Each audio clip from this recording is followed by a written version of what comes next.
Start paying attention. Every story that you hear is the same. So today I was watching a small content creator giving an interview, and in the video he gives a message. He says, you don't need an expensive camera to create videos.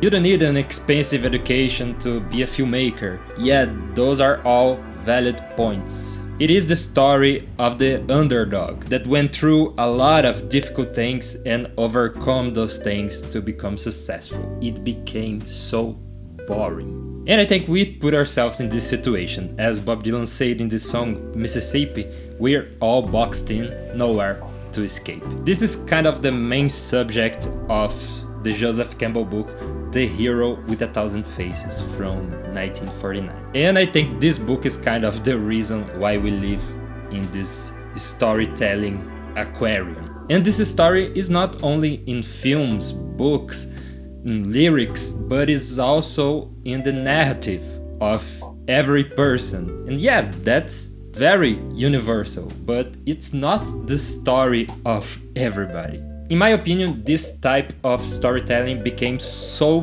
famous because it works. And it almost encompasses every person in the planet. Everybody wants to be a hero. Everybody is the protagonist of the story.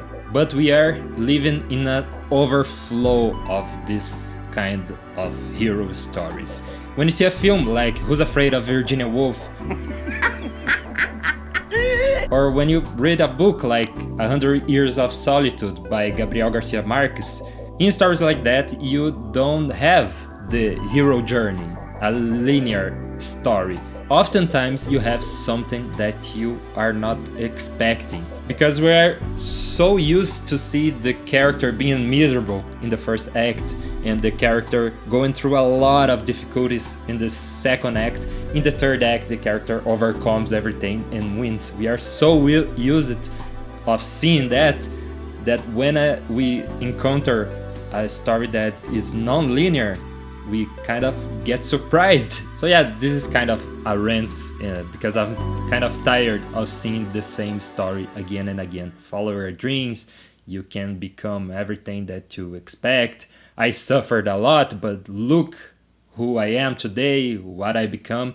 And that's the universal story. It's cool. You inspire people telling these kind of stories, but I miss seeing some more nuance, which I believe that you can find a lot of that with non-American writers and non-American filmmakers. Although you have Martin Scorsese in Quentin Tarantino that tells stories that are not entirely based on the hero journey. I'm not saying that The Hero with a Thousand Faces from Campbell is bad. I'm just saying that I kind of already know this story. I want to hear stories that I don't know what's gonna happen. And I know that I'm also part of the problem, but there's a no joke that says, I will never want to belong to any club that will have someone like me for a member.